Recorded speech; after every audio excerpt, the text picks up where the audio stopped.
E aí, gente, tudo bem? Aqui é o Rafa do canal Programador Llama. E vamos lá, vamos continuar esse nosso projetinho aqui, que é o da Request API, né?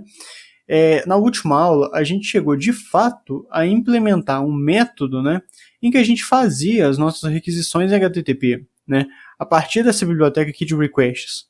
A gente também mostrou como que a gente utiliza esse método aqui a partir dos nossos testes unitários e até mesmo mocando as nossas chamadas, para a gente não precisar toda hora de ficar chamando, né, esse endpoint aqui, né, a nossa API lá.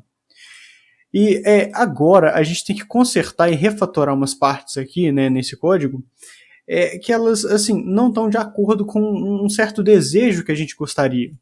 Por exemplo, que nem eu falei, a gente não está pegando a requisição, a request. Isso para mim é interessante, principalmente para os códigos. A gente vai ver como é que a gente faz isso, né?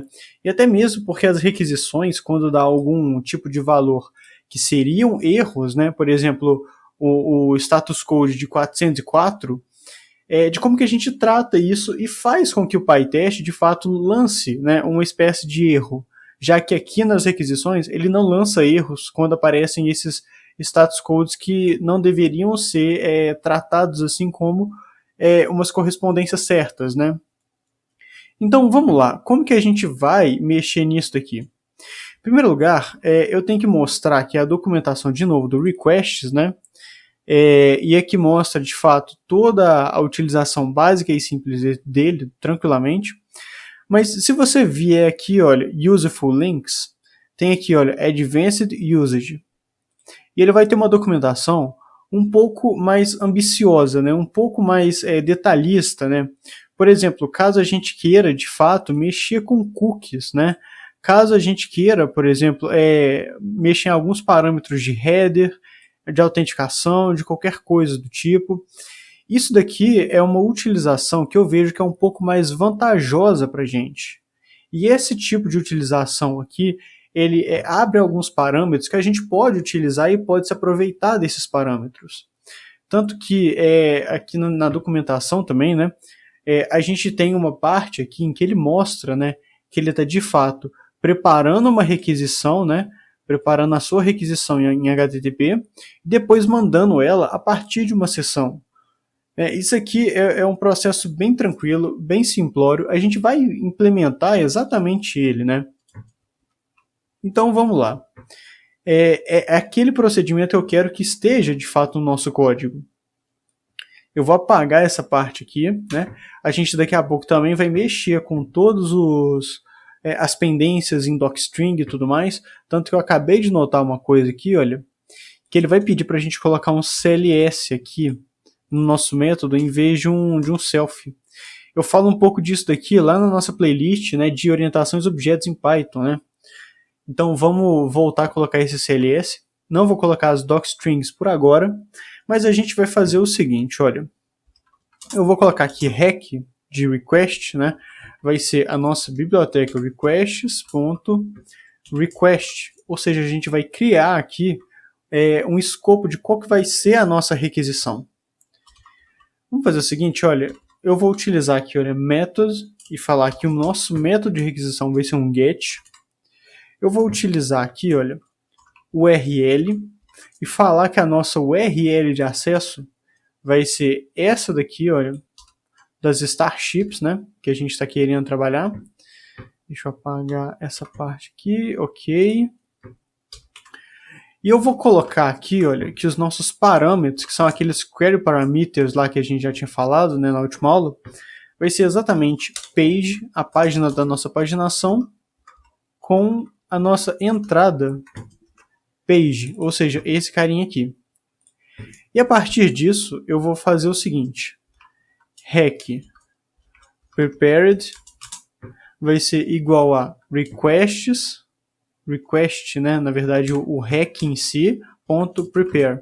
Ou seja, eu agora encapsulo essa minha requisição aqui em HTTP e preparo ela, né, encapsulo ela para de fato ser enviada. E agora a gente vai mexer, né, nos nossos envios em HTTP. E para que a gente consiga economizar código, eu vou chegar aqui e vou criar um novo método que vai se chamar send http request. Vou colocar um self aqui. E tem uma coisa que eu acabei de notar. Não, olha isso aqui. Isso aqui é até bom para a gente exemplificar. Esse jeito que está sendo colocado aqui, olha, ele é uma declaração em camel case. Significa que a gente tem uma letra maior para separar cada letra que eu tenho na minha variável, né? Python não gosta muito disso. Tanto que ele fala o seguinte, olha, você precisa estar em conformidade com o snake case. E o snake case é exatamente a gente separar as letras a partir de um underline. Então, olha aqui, olha. Eu chego aqui, coloco o underline e o P e ok, beleza. Aquele erro ele já parou aqui. Eu vou colocar esse prepare aqui e eu vou colocar que o retorno vai ser N. Deixa eu colocar aquela setinha aqui, N, porque de fato o retorno vai ser qualquer coisa aqui quando a gente fizer a nossa chamada em HTTP. Você pode colocar um dicionário, você pode colocar alguma coisa, mas de fato o retorno pode ser qualquer coisa. Eu vou colocar aqui, olha, HTTP session é igual a requests.session. Eu vou colocar aqui que response vai ser http session.enviar, send, né? Rec prepared. E a partir dessa resposta, return response. Tem uma coisa, né? Qual que vai ser a notação desse cara aqui, né? O que isso daqui quer dizer em si? Olha, aqui, de fato, a gente não vai ter um certo tipo para esse carinha aqui, né? Mas a gente pode fazer o seguinte.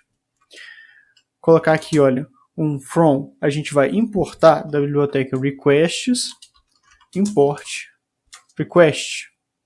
E eu vou fazer o seguinte também, que from typing, import type. E eu vou falar que o tipo que a gente vai ter aqui desse request prepared aqui vai ser exatamente um objeto de request.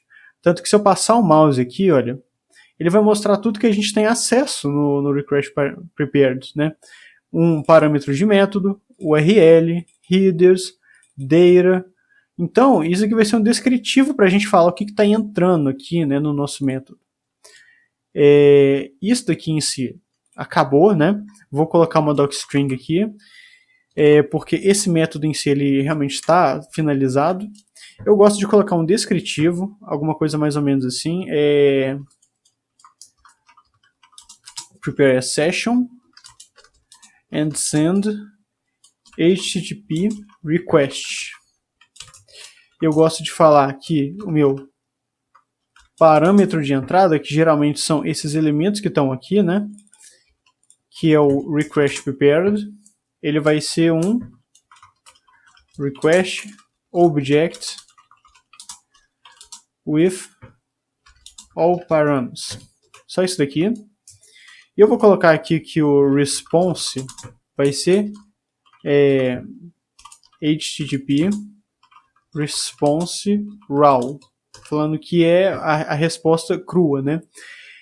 Isso daqui é um pouco interessante pra gente. Deixa eu ver o que está aparecendo aqui. Esse método não pode ser uma função, né? Pode ser uma função. E é exatamente por isso daqui, olha, por causa desse tipo de mensagem aqui, que a gente chega e coloca esse class method aqui, né? Deixa eu passar ele para cá. Ok, nota que agora vai parar um pouquinho e vai falar o seguinte, coloca um CLS agora em vez de self na sua entrada, que é exatamente essa troca aqui, olha. Eu falo disso daqui quando, lá naquela playlist de orientações a objetos em Python, quando eu falo de contexto da classe, né? Isso daqui é porque, de fato, a gente podia tratar isso daqui como se fosse uma espécie de função, né? Mas do jeito que eu quero deixar aqui, eu quero encapsular ela para dentro desse carinha aqui, para dentro dessa classe. E por fim, eu vou colocar 2 underlines para falar que esse cara aqui ele é privado. Vai falar aqui que ele não está sendo utilizado, sem nenhum problema. Eu vou fazer o seguinte. Eu vou falar que a minha response vai ser exatamente igual, né?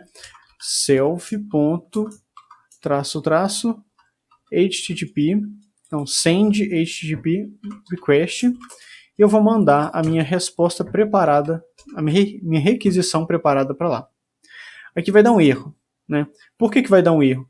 Justamente por questão de contexto. Eu estou pegando outro elemento que está aqui na minha classe. Então eu tenho que tirar esse cara aqui.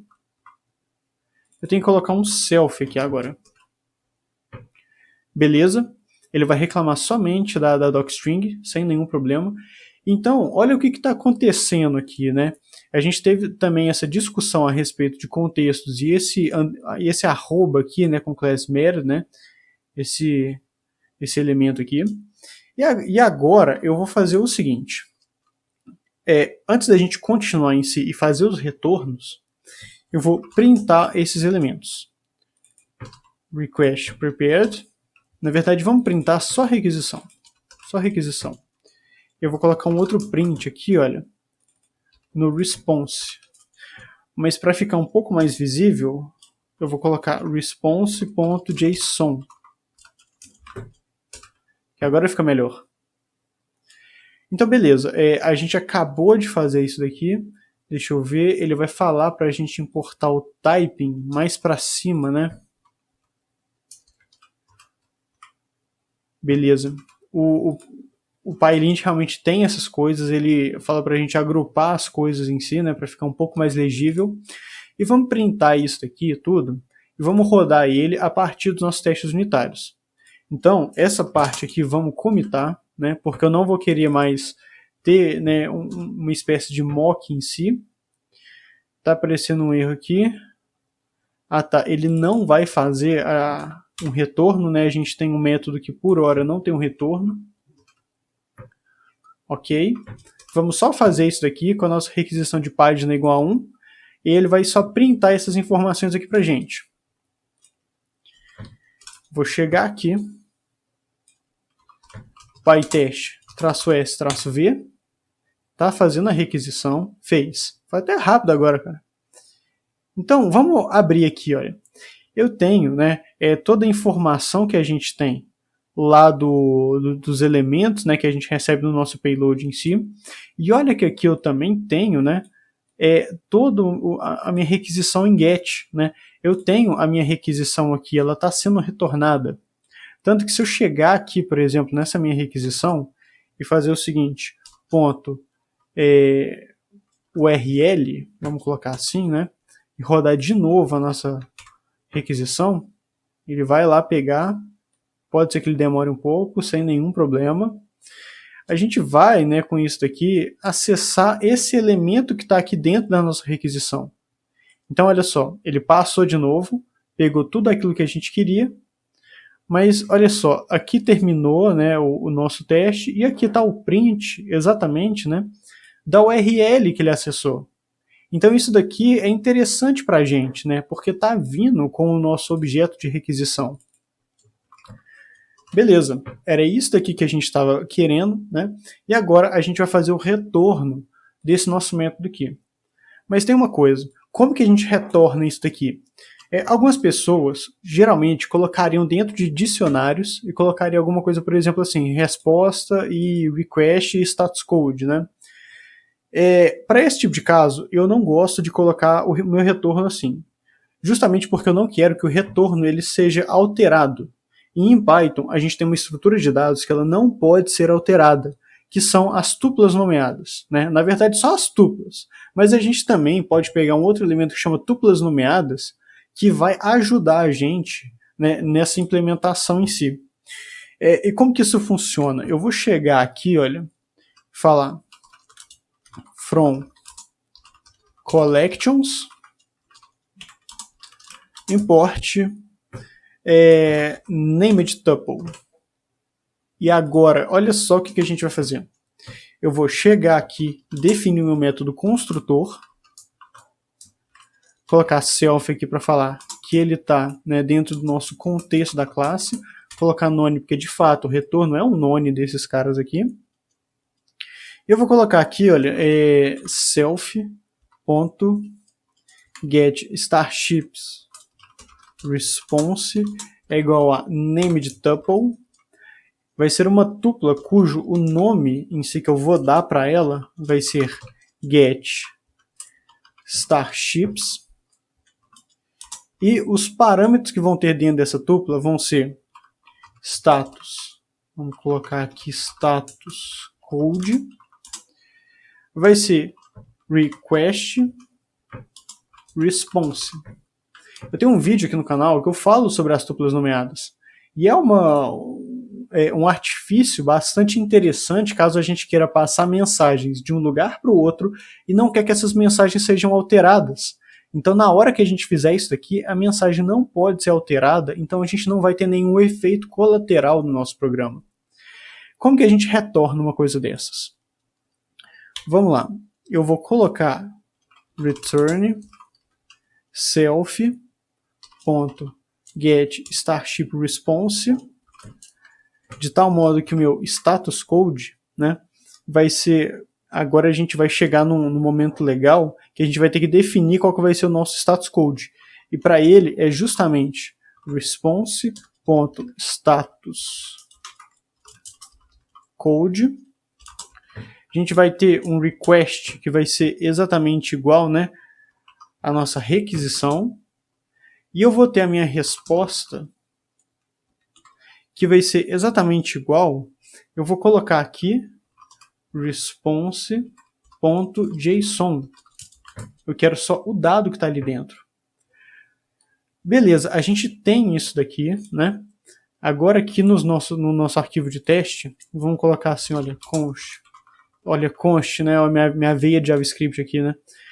Response é igual a esse carinha aqui. E vamos printar a nossa resposta. Print response. Ainda acessando a nossa API lá, né? Vamos fazer. Olha, foi rapidão agora. Eu não estou mais fazendo nenhum print aqui. Então o print foi totalmente aqui no nosso teste. E olha o que saiu aqui, ó. Vamos olhar aqui. Aqui, olha. Get starships, o nome que eu dei para minha tupla nomeada.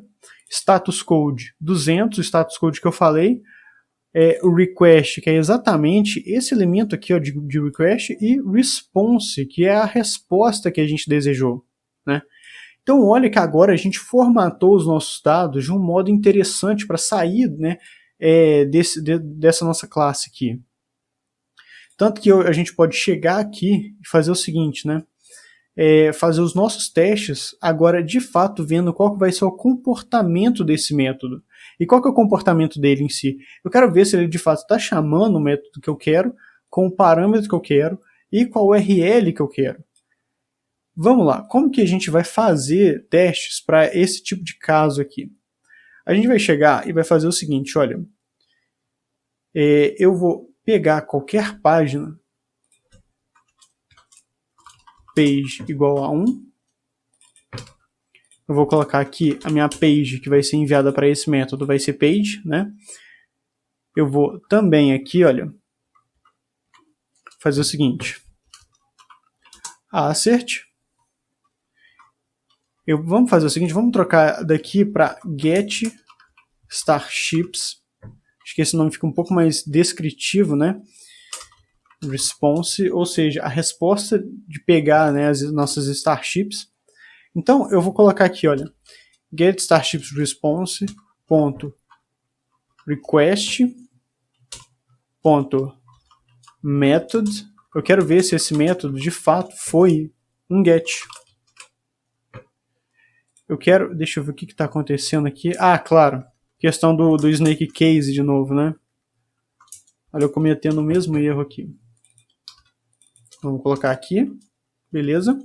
Vou copiar essa parte aqui de código, 2, 3, e eu quero saber se a URL que ele vai acessar vai ser de fato essa daqui. A gente está fazendo o nosso teste unitário, a gente tem que de fato ver o comportamento que a gente está utilizando, né?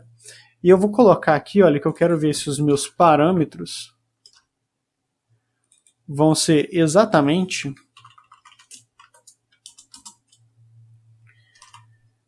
um dicionário cujo page vai ser igual a page. Somente isso daqui. Além disso, né, eu quero ver se eu vou conseguir ter uma verificação, né, se o meu status code ele vai ser 200. E a única coisa que eu vou fazer, né, em relação à minha resposta é o seguinte.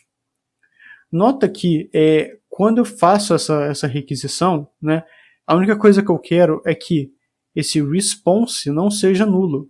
Só isso. É claro que a gente pode chegar e pode verificar esses outros parâmetros aqui, não tem nenhum problema, mas eles não me incomodam tanto. Na verdade, eu posso até fazer o seguinte, né? Posso pegar esse results aqui, olha, e falar o seguinte, olha, eu quero que esse cara aqui, por exemplo, seja uma lista de elementos. Posso falar isso daqui sem nenhum problema, né? Então, eu posso pegar aqui, ponto response. Aí a gente vai ter um dicionário em que eu posso pegar e falar o seguinte, olha, eu quero que esse elemento aqui, olha, de results, né?